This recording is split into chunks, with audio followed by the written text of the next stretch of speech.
네, 여러분 안녕하세요. 여러분의 가치가 올라가는 자기개발 채널 NGNSTV의 박성훈입니다. 네, 오늘은 없어 보이는 말하기 세 가지 실수에 대해서 알아볼 텐데요. 이 없어 보이는 말하기 세 가지 실수라는 게 뭐냐면 되게 사소한 말 실수인데 여러분이 격을 확 떨어뜨리는 그런 표현들을 얘기합니다. 우리가 자기도 모르는 사이에 또는 알지만 잘 기억이 나지 않고 알지만 익숙하지 않아서 실수를 하는 경우가 있는데요. 그 실수들이 뭔지 어떻게 하면 고칠 수 있는지에 대해서 한번 간단하게 짚고 이야기해 보겠습니다. 그러면 바로 알아보도록 하기 전에 여러분 좋아요와 구독 꼭 눌러주시고요. 구독 후에 알람을 켜두시면 이렇게 유익한 콘텐츠를 빠르고 쉽게 받아보실 수가 있습니다. 그러면 바로 알아보시죠.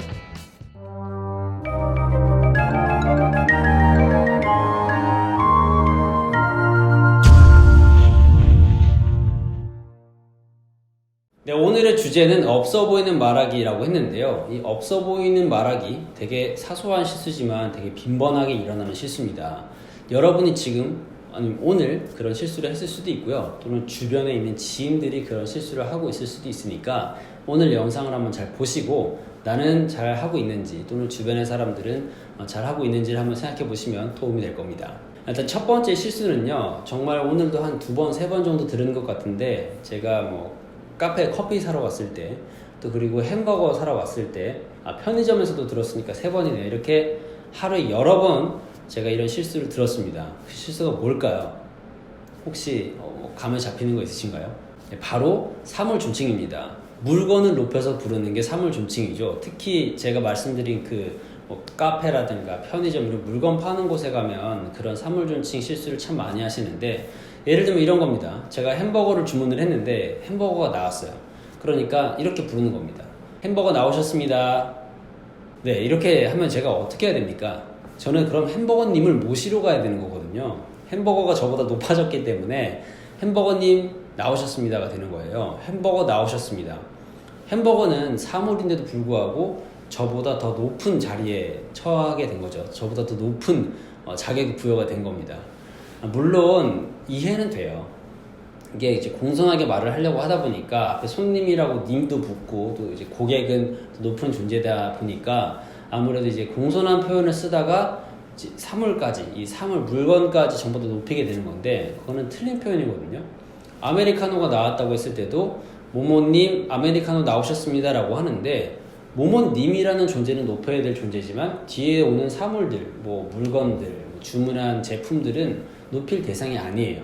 그렇기 때문에 아메리카노가 나왔습니다 라거나 햄버거가 주문한 햄버거가 나왔습니다 라고 하는 게 맞습니다. 그러니까 사물존칭, 이거 정말 많은 분들이 실수하시는데 사물은 높이지 않는다는 거 꼭 기억해 주시고요. 정말 담백하게 햄버거가 나왔습니다, 주문하신 제품이 나왔습니다 라는 것으로도 충분하다는 걸 꼭 기억해 주셨으면 좋겠습니다. 네, 두 번째로 또 많이 하는 실수가 뭐냐면요, 이 추측성 발언이에요. 이 추측성 발언이 뭐냐면 뭐뭐인 것 같다라는 겁니다. 뭐뭐인 것 같다라는 말을 되게 남발하거든요. 예를 들어서 아이스크림을 딱 한 숟갈 떠먹었어요. 아이스크림을 떠먹었는데 정말 맛있는 겁니다. 그러면 보통 이렇게 많이 얘기해요. 그래서 너무 맛있는 것 같아. 근데 이게 맛있는 것 같은 게 아니라 맛이 있거나 맛이 없거나 둘 중에 하나 아닙니까? 예를 들어서 롤러코스터를 타고 내려왔는데 너무 재미있었어요. 그럼 또 이렇게 얘기하죠. 진짜 재밌는 것 같아. 아니, 재미있다는 말을 자기가 잘 모르면 내가 재미있는지 재미없는지를 확실하게 얘기하지 못하면 누가 알까요? 이 추측성 발언을 너무 많이 쓰는 거는 옳지 않은 표현입니다. 정말 사실 확인이 좀 잘 안 될 때 그때는 뭐뭐인 것 같다라는 표현을 쓰는 거죠. 사진을 보니까 중국 같긴 한데 또 중국이 아니라 인도 같기도 하나 이런 식으로 중국인 것 같은데 이런 식으로 추측을 할 수 있는데 여러분의 특히 기분, 좋은 것 같아, 이거 재밌는 것 같아, 예쁜 것 같아, 맛있는 것 같아, 이런 식으로 자신의 감정까지 추측성 발언으로 얘기하는 거는 올바른 표현이 아니라는 거 여러분 꼭 기억해 주시고요. 네, 그러니까 다음부터는 여러분이 어떤 감정을 느꼈다 그러시면 예쁘면 예쁘다, 좋으면 좋다, 멋있으면 멋있다라고 얘기하시는 게 좋을 것 같아요. 네, 그러니까 좋을 것 같아요가 아니라 좋은 거죠. 네, 이렇게 추측성 발언 너무 남발하시면 안 됩니다. 네, 마지막 없어 보이는 말하기, 이거 되게 중요한 건데 어떤 분들은 이걸 틀리시더라고요. 꽤 의외로 생각보다 많은 분들이 이거 틀리십니다. 뭐냐면 저희 나라라고 하는 거예요. 우리나라를 낮춰서 얘기하는 겁니다. 저희 나라 진짜 좋아요. 아니 여러분, 나라는 낮추는 게 아니에요. 나라는 가장 높은 상위 존재이기 때문에 나라를 누가 앞에서 낮출 게 아닙니다. 저희 나라는 참 이렇게 나라를 공손하게 얘기하는 게 아니라는 사실 여러분 꼭 기억해 주셨으면 좋겠고요. 저는 개인적으로 뭐 사물존칭, 뭐 추측성 발언 뭐 할 수도 있죠. 뭐 그렇게 많이 쓰기도 하니까. 근데 우리나라 이것만큼은 진짜 안 틀리셨으면 좋겠어요. 저희 나라가 절대 아닙니다. 우리나라. 심지어 제가 예전에 뭐 텔레비 인터뷰에서 보니까 꽤나 이름이 알려주신 분인데도 저희 나라라고 얘기하는 거 보고 진짜 경악을 금치 못했거든요. 우리나라라는 사실 여러분 혹시라도 이거를 내가 정확히 모르고 있었다고 하시면 나라는 낮추지 않는다는 걸 꼭 기억해 주시고요. 저희 나라가 아니고 우리나라가 맞습니다. 그러니까 나라는 낮추지 않는다는 사실 다시 한번 머릿속에 쏙쏙 기억을 해 주시면 좋겠습니다. 네, 오늘은 간단하게 없어 보이는 말하기 이 세 가지에 대해서 알아봤는데요. 이 없어 보이는 말하기라는 게 사실 되게 큰 건 아니지만 이 작은 실수 하나가 또 여러분의 격을 또 떨어뜨리지 않겠습니까? 그러니까 여러분이 사물을 존칭할 때는 사물을 높여서 부르지 마시고 그 사물을 뭐 주문하는 존재라든가 사람 대상만 높이시고 사물은 높이지 마시고요.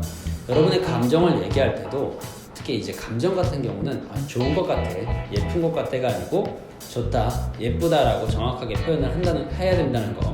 그리고 마지막으로 나라는 낮추지 않는다는 거. 이 세 가지만 기억하셔도 여러분이 훨씬 더 격이 있는, 품위 있는 말하기를 할 수 있습니다. 말이라는 거는 단순히 의사전달뿐만 아니라 개인의 품격까지 드러내기 때문에 말을 곱게 또 말을 정확하고 바르게 하는 거 상당히 중요하죠.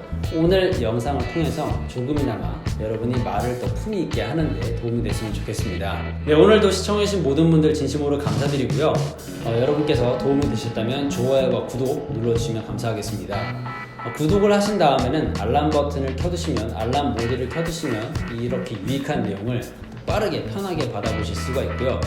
혹시 여러분께서 영상을 보다가 궁금한 점이 생겼거나 또 고민사항이 있다 그러시면 댓글로 남겨주세요. 그 주제를 가지고 또 새로운 영상을 만들어 보도록 하겠습니다. 네, 그럼 저는 다음 영상에 여러분의 삶에 가치를 담는 콘텐츠, 여러분의 삶을 더욱더 풍성하게 만들 콘텐츠를 가지고 찾아오겠습니다. 고맙습니다.